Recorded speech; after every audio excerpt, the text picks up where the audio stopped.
மாமே நாடி விளையாடு பாப்பா தேடி விளையாடு பாப்பா ஆடு மழகாடு தத்தம்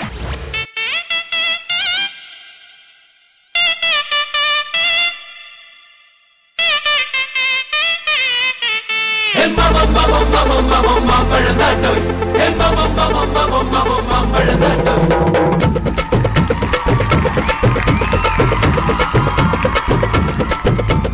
மாம்பழம் மாம்பழம் மல்கோவா மாம்பழம் சேலத்து மாம்பழம் நீதானடே அழகா பறிச்சு உன்னை அப்படியே நான் தான் திங்க போறேன்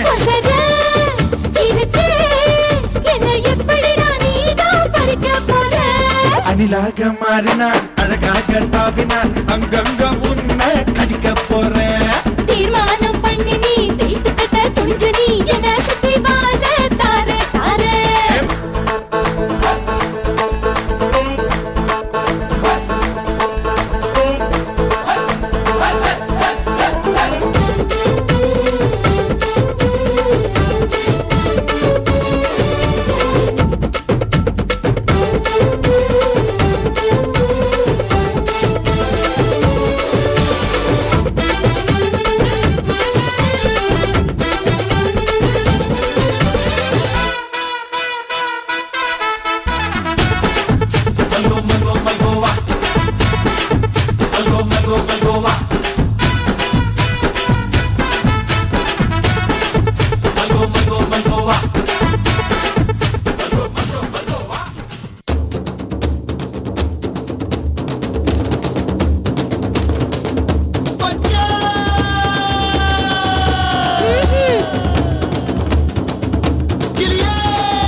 சூப்பரா நல்ல அழகான டான்ஸ் காஸ்டியூமோட வந்து சூப்பரா பெர்ஃபார்ம் பண்ணிருக்கீங்க இன்னைக்கு. ஓகே ஜட்ஜஸ் கிட்ட கேட்கலாமா? Gokul sir. Nishitha. Yes master. போன வாட்டி பண்ணதை விட இந்த வாட்டி பெட்டரா பண்ணிருக்கீங்க Nishitha. Thank you master. Better அப்படினு சொன்னா இம்ப்ரூவ்மென்ட் சொல்லலாம். நல்லா இம்ப்ரூவ் ஆயிருக்கீங்க. போன வாட்டி என்னென்ன அந்த விஷயங்கள் தப்பான விஷயங்கள்லாம் சொன்னோம் அதை கரெக்ட் பண்ணிருக்கீங்க இந்த வாட்டி. Thank you master. பட் காம்படிஷன்ல தொடரணும்னா இன்னும் நல்லா நீங்க டெவலப் பண்ணணும். சரியா? நல்ல ஹேண்ட் பர்ஃபெக்ஷன் அதெல்லாம் நல்லா பண்ணணும். ஓகேவா? கொஞ்சம் லைட்டாக லூஸாக இருக்க மாதிரி இருக்குது பாடிலாம். கொஞ்சம் அதெல்லாம் கரெக்ட் பண்ணிக்கோங்க. சரியா? Thank you. Prasanna master. Nishitha. Yes master. நான் உங்கள் போன பர்ஃபார்மன்ஸ் பார்க்கல, இந்த பர்ஃபார்மன்ஸ் தான் பார்த்துருக்கேன். ஸோ இந்த பர்ஃபார்மன்ஸ் பார்க்கும்போது நீங்கள் இன்னும் நல்லா ப்ராக்டிஸ் பண்ணணும். இன்னும் நல்லா ஒரு சில லைக் மூமெண்ட் கிளாரிட்டி ஷார்ப்னஸ் எல்லாத்துலேயும் இன்னும் கொஞ்சம் ஃபோக்கஸ் போடணும். இன்னும் கொஞ்சம் நான் போன வாட்டி நல்லா ப்ராக்டிஸ் பண்ணியிருக்கீங்க, இந்த வாட்டி நல்லா பண்ணியிருக்கீங்க. இன்னும் கொஞ்சம் ப்ராக்டிஸ் பண்ணிங்கன்னா இன்னும் நல்லா பண்ணுவீங்க. ஸோ அந்த மாதிரி கொஞ்சம் கொஞ்சமாக இம்ப்ரூவ் ஆகி கடைசியாக எங்கே வரைக்கும் வருவீங்க? Finals. Correct. So all the best. Thank you master.